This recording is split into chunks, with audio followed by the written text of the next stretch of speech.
All right, so we are recording. So have a guest with me today. This is my older brother, Aaron. He is located up in Idaho. So Aaron, why don't you kind of introduce yourself, explain your background, and sort of your, I guess what you've been up to. Okay, so yeah, my name's Aaron Hayes. So out of the four children, I'm the oldest. Drew is the second, and we are both raised in the Christian Missionary Alliance. And then we are now, of course, in different traditions now. I have an undergraduate degree in music history and literature. I went to Wheaton College, which is kind of a flagship school in the evangelical world. And then in Chicago, through distance learning, primarily online, I went to Liberty University, which is a Baptist seminary, actually, and got a master's degree in theological studies, focusing mostly on historical theology. And at that point, I knew I was going to teach. I just didn't know what kind of teaching I was going to do. But I was becoming more sacramental as a Christian. So one difference between Drew and I is I am a confessional Lutheran. So for those of you who don't know what that means, that means that we are holding to the Book of Concord. For Reformed folks, you would say something like Westminster or the Heidelberg Catechism or something like that. For Lutherans, we say the Book of Concord. So that's Luther's catechisms and the formula and things like that. So we're confessional. So some people would call us conservatives or biblicals or Lutheran fundamentalists even, because we hold to those doctrines. So I'm in that tradition. I teach theology at the high school level in a Christian school. We are at Grace Lutheran School in Pocatello, Idaho. I teach upper division theology. So sophomores, we teach the life of Jesus. And then juniors and seniors, we alternate between systematics and then apologetics, defending the faith. So we do those two on an alternating level. So I'm very much involved educating high school kids in theology. And then on the church side, I am an elder and a deacon, a licensed deacon, which is a fancy way of saying I'm an assistant to the pastor. It almost sounds like Dwight Schrute in The Office, an assistant to the regional manager. But I do actually have some abilities. If the pastor delegates me to do certain things, I do them for him. I had a little bit of training as a licensed deacon, and then I also serve as the lead worship elder on the board of elders. So I have my feet there as well. So that's my background. So again, my primary interest theologically is in historical theology and also what I'd call mere orthodoxy or classic Christianity. What do Christians share everywhere, always, and by all? That's always kind of been my mantra. And so I look forward to the discussion. Yeah, and so I guess for your students, since they might not know me, if they're going to be viewing this, so I Right. am Andrew Hayes. I live in Colorado. I've been in Colorado for almost 10 years now, so it's been kind of an interesting ride. We're working as a youth pastor in a Southern Baptist church, and we have a modified form of the 1689 London Baptist Confession that's kind of joined with the Baptist Faith and Message 2000. So I don't. I guess we're somewhat confessional, or we're not subscribed fully to the 1689, but most of our statement of faith comes from that. So which if you don't know the 1689 is the Baptist version of the Westminster Shorter Catechism, or the Westminster Confession. So it's basically the same thing, because Baptists at the time in England were just trying to say like, hey, we're like you guys, but we're different on a couple of points. So they basically plagiarized the Westminster Catechism, or not the Catechism, the Westminster Confession, but put their Baptist distinctives in that. Now, I went to Golden Gate Baptist Theological Seminary at the time. I got my Master of Divinity, and it took me about 5-6 years to get that. And my interests tend to be kind of eclectic when it comes towards theology, but I tend to be more engaged, more thinking about like two kind of primary interests, like theology proper, and which basically means study of God, like the study of God's attributes and nature, and then the other part of it is the atonement. Those are kind of like my two areas that I do the most reading in. And so Aaron likes to bring in, for me anyway, likes to bring in the historical things, and I tend to be more the I'm more geared towards the philosophical and defending idea. Like I guess what you would call classical Christianity is attacked. That's kind of my interest, is how do you defend classical Christianity with like liberal Christianity that's kind of on the upswing, or something like open theism. How do you defend it against that with those kind of attacks? We share that. Actually, by the way, have you seen Patrick Henry Reardon's book on the atonement? You mentioned the atonement. I've heard of it. I have not read it yet. I've done. Let's just probably the one that'd be closest to me, and a very influential work would be like John Murray's Redemption Accomplished and Applied. So Okay. that, that's Because pretty famous Reardon's work. Orthodox, right? Reardon's Eastern Orthodox. So I'd just be curious if you're into the atonement, what your reaction to it would be. It'd be interesting. Yeah, I'd have to go read it because I honestly don't know enough about it to to Right. get engaged. Like I said, I'm more dealing with people who would attack penal substitutionary atonement. Right. That's kind of how do you defend a penal substitutionary atonement? That's kind of more my interest. So like the new perspective on Paul, folks. Right. Yep. Yep. Yeah. So I mean, and that's kind of related to what we're talking about today, penal substitutionary atonement. We're talking about justice, Right. and the nature of the justice of God, something that's easily understood or misunderstood. And it's kind of interesting in our culture today. We have a lot of social justice warriors running around, claiming like our society or whatever is unjust. But one of my favorite things to do is to ask people to define their terms. So I don't know if you've ever encountered a social justice warrior or somebody who's complained about something not being fair or just or something like that. But it just seems like a lot of people don't even know what justice is. They just know how to complain when they feel like they've been unfairly treated. I would agree. I would agree completely. And oddly, when they say that something's not fair or something's not just, they're actually opening themselves up to an apologetic argument for the existence of God, because then they're actually admitting that there's such a thing as a moral standard. And so it's odd that you would make a lot of the people that argue against objective morality are using the word justice or fairness while undermining their own credibility. So it's interesting. I'm 100% with you on that. Culturally, we are very confused. Yeah. And so I guess that's kind of what I wanted to start with when we're talking about the justice of God is a definition of justice. And so Okay. to do that, I was just going to kind of chart through some of the main, like the original Hebrew and Greek words for justice. So the Hebrew word for justice is tzedek. I'm probably pronouncing it wrong. Got those Tzedek. TZs, yeah. Yeah, tzedek, which means like straight or straight and right, which I think is kind of interesting. Kind of reminded me when I was reading that definition. Kind of reminded me of C.S. Lewis. He would talk about kind of like us being crooked or bent towards sin, and so kind of the Hebrew idea is like the straight path is the right one, which is what God wants, and sin is what makes us crooked and bent. Having a bend towards that. So that's kind of the Hebrew word for it. The Greek word for it is dikaios, which means like equal and right. Actually, it's where we get our word righteousness. Mm-hmm.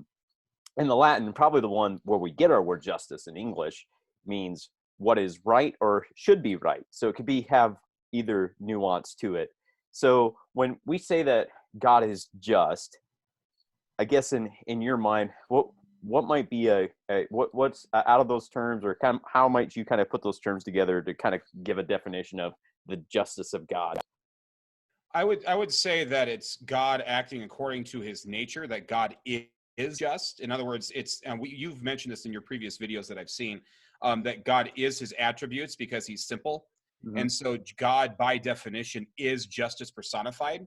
So he is, and the way that our dogmatics talk about it, and dogmatics, for those of you out there, is just a fancy word of saying the way we officially speak about doctrine, like what our official doctrine is or how we put all our doctrine together. So in our dogmatics, it says something like this. So I have a book in front of me, and it basically says he is perfectly just and righteous in his divine essence, and by which he, in conformity with his own perfect righteous essence, demands of man that which is just. So it's an attribute or virtue of God that wishes and does all those things which are conformed to his eternal law. However, we need to make sure that we're saying that he is not under the law, but is the perfect norm of justice. And we say that in Latin, of course. And I'm not going to say the Latin right now because all our old Lutheran Orthodox people spoke Latin. But the point is that it is part of who he is. It's his character, and that conformity to God's will and God's righteousness and God's essence is by definition just. And anything that's out of conformity with God's will and God's law and God's essence is inherently unjust. So now I'll let you take over. Yeah, so one of the best definitions I found is actually related to justice in general, and I stumbled across this in the Institutes of Justinian. So a little bit of background: that's Justinian was he was located in the Byzantine Empire during its Christianization, and they wrote a law book, and they defined justice as the constant and perpetual will to render to each his due, which I think that's a pretty good definition when it comes towards when you're thinking about what it means for God to be just, is it's constant, perpetual, and where he's rendering to each his due. Now, there's of course more to it than that, but Psalm 9:8 I think is a good summary. Just one example from Scripture. There's many, of course, talking about Right. God as judge. But Psalm 109:8 says, "He shall judge the world in righteousness; he shall minister to the people in uprightness." And you can't escape Scripture without getting an idea of that God is just. Right. So, Absolutely. so if you were thinking of like a core idea of justice, if you kind of had to, if you're trying to get at its essence, like its very central tenets of justice, what are some of what's maybe like a couple of synonyms or some things that you think kind of get at the very essence of what it means to be just? Getting what you deserve. Yeah. Yeah. So I kind of would think of that as terms of merit, right? Mm-hmm. So you reap what you reap what you sow. And so what about this common term that we hear a lot, both from our kids and from just our culture, which is this idea of fairness? What do you think about that idea of like fairness as a kind of a core idea of justice? If fairness, it again depends on definition, but if fairness means that you're getting what you deserve because you're created in the image of God, and then therefore you have certain, to use an American term, unalienable rights because you're created in the image of God, then I can kind of agree with that. If that's what you mean by that we have a certain innate imago Dei, and then as created in the image of God, and we're all accountable to him, that there's a certain amount of getting what you deserve, right? Mm-hmm. Then that kind of, if that's what you mean by fairness, I can go along with that. But if fairness means everybody crosses the finish line at the same time in this life, then we got a problem.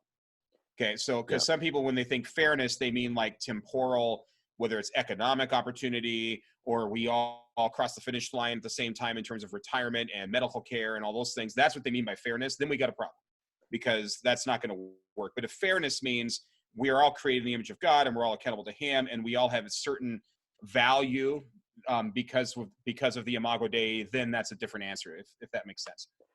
Yeah, and I think that people often will use the word fairness when they try to apply the category of justice to the grace of God. And this is what I'm kind of getting at. It's like some people will think like God has to treat everybody the same way in grace. Now, definitely getting into my reformed ideas here, but it's sort of like if God doesn't provide everybody equal opportunity for salvation, or if God does not give equal grace to everybody, then he's being unjust, which that's kind of a confusion of categories. Do you want to touch on why, maybe you want to touch on the confusion there that's going on between fairness? Right. So it is true that there's a distinction between, because I'm coming from a Lutheran background, between Reformed and Lutheran thought.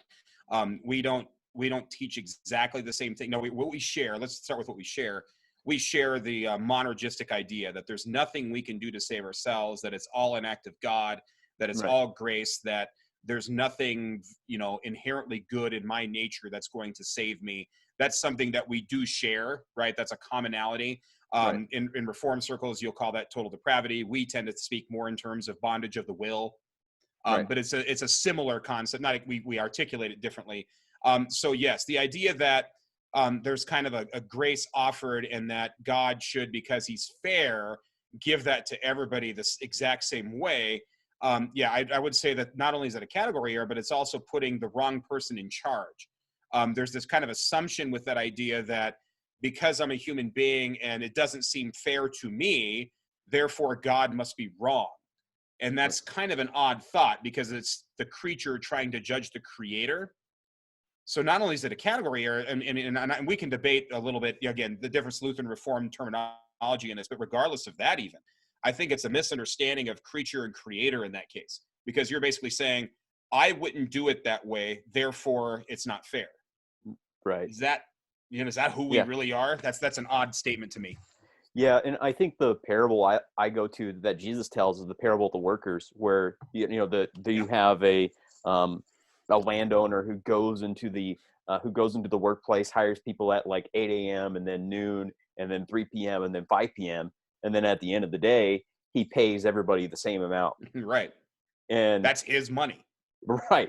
And they're kind of like, those who got hired at 8 a.m. are going like, this isn't fair. We worked all day. And I think it's like, well, hey, this is my money. I can do with it what I want. Right. And so who's the one that determines that? So I think a lot of the complaints that we have on justice are really that issue. is we're talking about we are creatures who are bound by time and space and by brokenness in this life. And then we're going around saying, well, I wouldn't do it that way, or that doesn't seem fair or just to me, so therefore God's not just. And that's just not logical, and it's really kind of presumptuous in a way. Right. And I think that parable does a good Yeah. does a good job of illustrating that presumption upon really what we're talking about is the grace of God. And we're Right. trying to make, in some ways, like the grace of God, it's like it's his unmerited favor to those who are unworthy. So we need to not confuse our categories between between justice Right. and justice and grace. But that might be, we might have to talk more about that in another episode. Yeah, we could. That would be an interesting discussion to just kind of, because we would have to go through like how how Reformed categories talk about it and how Lutheran dogmatics talk about it. We're not that far off on that one. I mean, we have different. It's the emphasis on the syllable sort of stuff, I think, on a lot of these. Yeah, but I think probably one of the biggest concerns, especially in Western personas, actually, I don't think it's as much of a struggle around the globe, from my understanding. Like more Eastern, in even Africa, this isn't really as much of a struggle. But for whatever reason, in the West, this is kind of a struggle, which is this idea of God punishing sin. And it's like, okay, if God is punishing sin, then he's not loving. That's kind of the problem that a lot of people have. But let's just kind of ask more broadly, why must God punish sin?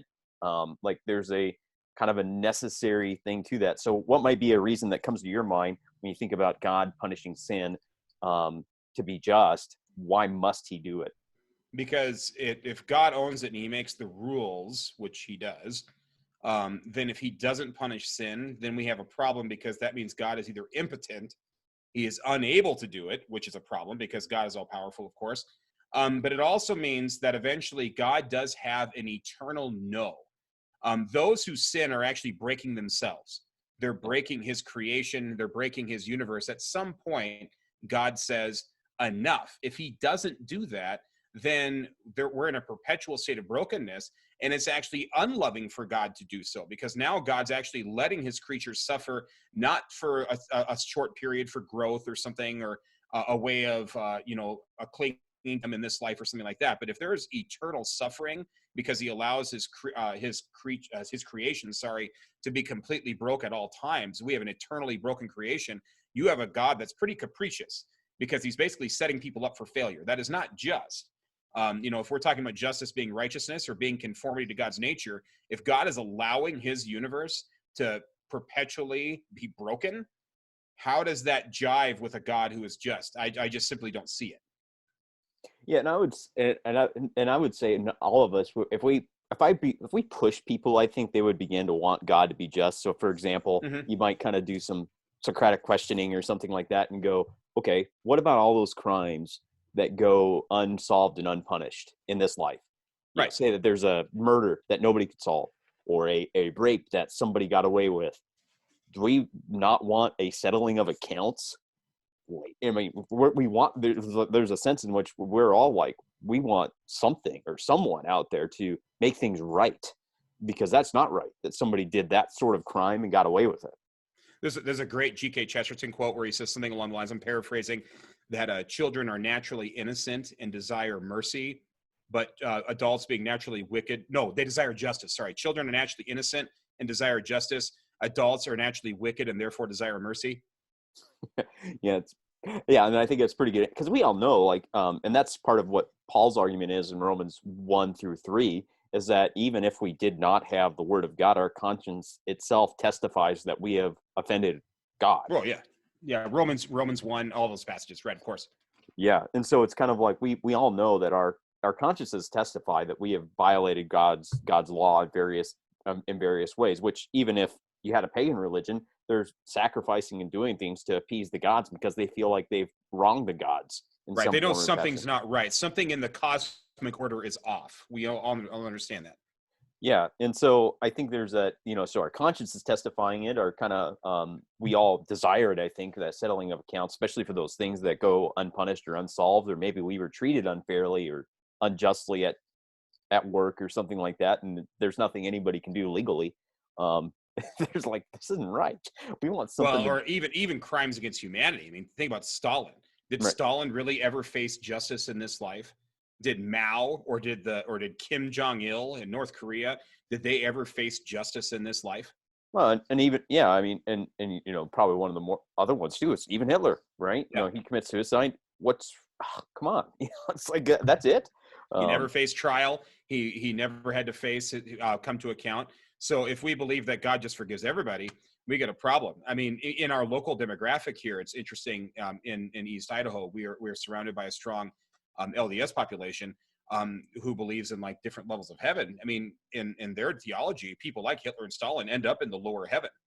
yeah, yeah. And so, So from a justice standpoint, that you got an issue here, right? I mean, that's you can't deny that you're creating a pretty big theological problem for yourself if there is no justice, or if it's like this blanket mercy to almost everybody, and God never fixes his universe.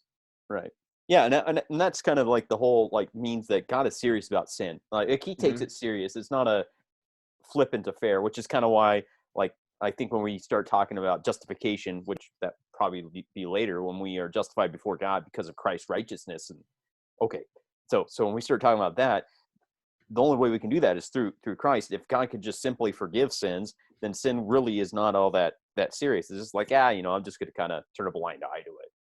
Right. And it's that I think that God takes sin seriously, and I think that his justice and punishment towards sin is a reflection of that, which kind of ties into probably a common objection, which we're sort of been touching on, but a common objection that we kind of hear, especially in the West, is why would a loving God send people to hell? So, if we really have a God who's love, he's going to love everybody and try to get them all up into heaven. Maybe with the exception of Hitler or something like that. But they, for the most part, think Right. that everybody needs to go to heaven because that's what a really, truly loving God would do. So how might you kind of, what would be kind of your initial, how do you usually respond to when people kind of are struggling with a love, I don't want to say called, but a loving God sending people to hell? Well, how do you normally respond to that? Right. So, I look at of course, the most famous gospel verse, John 3:16, which everybody knows out there, that, God sent his only son for the whole world. But then the following verse, which almost nobody ever remembers or doesn't quote, includes that, he didn't send the world and to condemn the world. And then it continues and says, but those who reject the son are condemned already. Mhm. Right. And so there's numerous passages throughout scripture, whether it says something like God hardening a heart or other things. But I go back to C.S. Lewis a little bit on this one. The idea that there's two types of people in this world, those who say to God, thy will be done, and those to whom God says, thy will be done. And so the idea of heaven and hell is not so much that God's up in heaven saying, he, I want to watch that person fry. That's not the character and nature of God. It's that we condemn ourselves by our own behavior. We condemn ourselves by basically, for lack of a better term, I'm going to use a euphemism here, we give God the finger and then wonder why there's a hell. Yeah. I mean, that's basically what it is. So we are condemning ourselves. I mean, when God dies on the cross in the person of Jesus, you're not, you can have some responses. You can say thank you and embrace him, or you can say, get away from me and jump out of the boat. Right. I mean, those responses are very different. You're condemning yourself. And I can't emphasize that enough, that hell in many ways is of our own making. Oh, I'm interested in your response. Yeah. So one of the things that I go back to is just I actually kind of root it in an analogy that's even related to our culture. So our different degrees of there's different degrees of punishment depending on the authority that you offend or have violated. So for example, if your kid lies to you, he might get spanked, or I don't know, or Right. If your kid lies to you, he might end up with a spanking.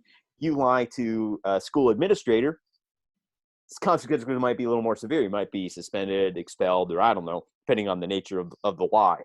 Now, if you lie to a judge, you're talking about imprisonment now. And then if you perhaps, depending on the nature of the lie, if you lie to Congress or the president or something like that, then you might be looking at life incarceration because of the nature of the lie. So even in our culture, we somewhat understand, like, depending on the authority involved, even the very same act, in this case, I'm talking about a lie, has a different degree of punishment depending on the authority involved. So Right. how much more if we have the King of Kings, Lord of Lords of the universe, who we've offended, who we violated his law, well, what would the punishment be then? Well, it'd be infinite, because that would be that's the nature of the authority we've offended. Right. So So when I start thinking about that, it's like, well, yeah, it might not seem like a big deal, but then even in our culture, which is kind of might seem kind of surprising, we understand that depending on the authority involved, there's different levels of punishment. So to me, it begins to make more sense when you think about it that way. When it's like, wow, yeah, when we understand that there's a relationship between the amount of authority and the degree of punishment. Yeah, I think you're right on with that. And actually, that's something I think we do share is in the Western Christian tradition. This goes back to, in particular, what you're reminding me of. For those of you who are out there, you want some high level reading. But Anselm's Cure Deus Homo, right? Why the God Man? Mm-hmm. That's basically the argument that he makes for the substitutionary atonement. Is that our offense? Now he uses, instead of using the word, he thinks more in the terms of kind of like the medieval honor offense sort of idea, right? And the idea that is an injured Lord, Right. injured majesty. But if God is infinite, like you're saying, if his authority is infinite, he is outside of time, outside of space, the creator of the entire space-time continuum. When you offend his eternal law, you have basically committed an infinite offense. And so what Anselm says is in Cure Deus Homo is basically says through plain reason, you can get to the idea that you need an infinite substitute, right? Right. In order to satisfy that infinite injustice, that infinite insult done on God's honor. And so we might use different categories, but I think he was onto something with that argument. I think Anselm's a great read. And in many ways, whether it's the Reformed tradition, the Lutheran tradition, or even in a certain sense, the Roman Catholic tradition, we've kind of all inherited a little of that kind of Anselmian idea, that substitution idea. And so if we have an infinite God and we have infinitely offended that infinite God, we need an infinite replacement, which we can't fulfill. So it leads to the incarnation, hence Cure Deus Homo, why the God Man, right? Right. So I think, yeah, we're pretty close on that one. Yeah. And so I guess that's, and there's also, so there's that standpoint, so we kind of have the authority and punishment, I guess connection. Mm-hmm. But to me, there's also sort of an idea too of like, let's play this out. If God just sort of turns a blind eye to sin and kind of lets everybody in, would we even have heaven? That's kind of like, let's play this out. Well, pretty soon we're not going to have much of a heaven at all, because it's like, oh, God's kind of, winking at sin and not really taking it seriously. And he's allowing, little flaws and foibles into heaven. And then pretty soon you're like, do we even have heaven anymore? What kind of place are we having if God's just kind of turning a blind eye to sin and not really taking it all that seriously and kind of letting whoever come on in? So it doesn't really seem like, to me anyway, that we would have much of a heaven.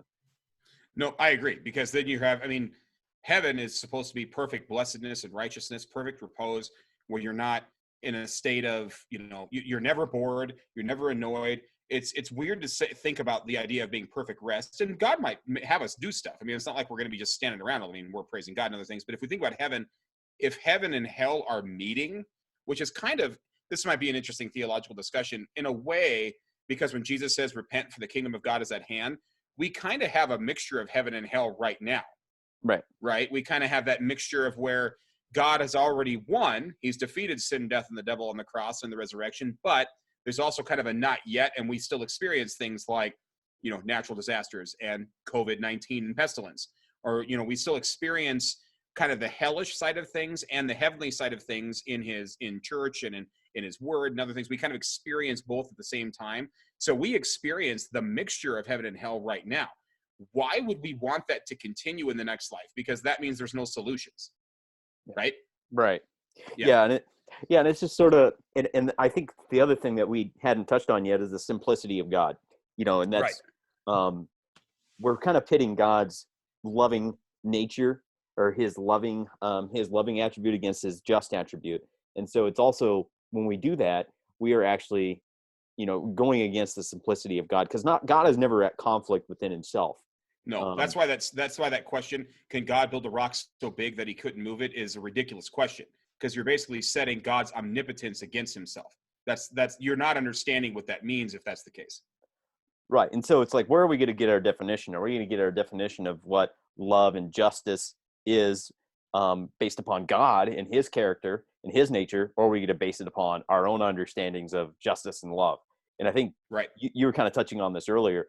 That's our confusion, is that we are conflating, we are putting our human understanding of terms upon God rather than getting our definitions from him. So it's like, where are we going to get our definitions? Where are we going to get our understanding? Are we going to be above God and put our definitions upon him, or are we going to receive the definitions that he's given us? Right. So I think that's part of our confusion is it seems like we're always trying to impose as creatures what it means for him to be a creator. So it's like, it doesn't work that way. No. Well, and even, I mean, we're talking about justice right now, but I mean, like you said, that often it's set against his divine attribute of love or mercy in some cases, right? Depending on who you're talking to. I use my horse, and I don't know if you've ever heard this. So, and I know we're getting close on time here, at least this first session. I use this horse and the rider analogy, and so this is just I'll kind of let you kind of close this out. This is what my last comment. I always tell my students this: I create this scenario in this picture. What is the most loving action you can do? Okay, what is love in this case? And again, this also has to do with justice. Imagine you see a guy riding a horse at full gallop, and he's going off a cliff, but he doesn't know it. Mm-hmm. So he's going, he's full gallop. He's enjoying himself. He's got the wind in his face. He's having the thrill of his life. He feels fulfilled. He is just living large. It's living la vida loca. He's living the crazy life. He's just going. But you know that the cliff's coming up, right? You know that he's going to plummet to his death. What's the loving thing to do? So let's think about what the culture tells us. Do you ignore it because it's like, well, what's right for me isn't necessarily what's right for you. So, have at it. Go ahead and ride. That's just your own personal choice. I might not personally agree with it, but who am I to judge? Just ride off the cliff. Or maybe another option is you ride alongside him for a while. Maybe you say like, oh, I'm so glad that you're finding fulfillment here. And, I'm going to come alongside with you and walk along you and affirm you in your lifestyle. Now, I might not go all the way with you, but I'll ride with you for a little bit just to keep you company and to show how welcoming and how inclusive I am as you go off the cliff. And even though I know that this leads to destruction, I'm loving. So I'm not going to tell you that. I'm just going to affirm you in your choices. Okay. So one, you ignore it. The other, you affirm it. And then finally, the other option is do everything in your power to warn him or stop him from going off the cliff. Okay. Now, which one of those options is love? Yeah. Right. And obviously the third one. So if the third one is love, think about God now and with justice. If God is love and God is just, and those don't set against themselves, if we are destroying ourselves, God loving us means telling us we're destroying ourselves. That is just for him to tell us that we're failing those standards. It's not, God's love is not to affirm us in whatever thing makes us fulfilled. It's to tell us that we're designed and meant for him. And that if we are for human flourishing and God is for human flourishing, is to live according to his designs, right? So I use that analogy. I don't know if you like that analogy or not, but that's what I use. My kids tend to generally grasp that. Yeah, no, I think I've used similar ones, except I'll usually talk about a drug addict.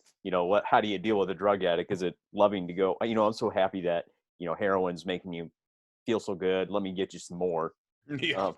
Oh, here's some money. Go buy some more. Or like, hey, I'm just going to hang out with you while you're taking heroin. Or is the loving thing to do, go, stop it. Right. So I kind of a similar idea, except with drugs. Right. No, I mean, we're on the same thing. So if we're talking about God's justice, think about that from God's perspective, right? So God's looking at us and he has designed us. He knows what we're built for. He knows how we're supposed to function. And if we keep breaking ourselves and tell God thanks, but no thanks, and then you wonder why there's a hell and we wonder why the world is the way it is. Right. Yeah. And I think that's I kind of go into that Hebrew idea that tzedek meaning straight and right. And, yeah, we are, and when we are unjust and act in a way that is not in accordance to God's will, we are living crookedly and brokenly and disrupting shalom, which is that idea of like harmony and peace with God and with creation. And so it's like, we use the term incarvatus est, man is turned in on himself. Yeah. Yeah. And right? I think that's, we're in the fetal position. We're meant to be like arms extended. So we're with our neighbor and with God, we're aligned. We're meant to be like this, but instead we're all in the fetal position basically because of sin. Right. Right. Yeah. So probably should leave things off there because I feel like we've actually gone over a little bit more than 30 minutes. But hopefully you guys have enjoyed the discussion. Hopefully we'll have a follow-up, and there's much more to be said about the justice of God. I feel like in a lot of ways just kind of touched the tip of the iceberg. There's much more that can be said, or probably should be said, about the justice of God, because I think it's a one of those things that we probably don't spend enough time thinking and discussing, because it makes us uncomfortable. So, which isn't a reason to not think about it. So, Aaron, thanks for being on, and I appreciate you, hanging out, talking about justice of God.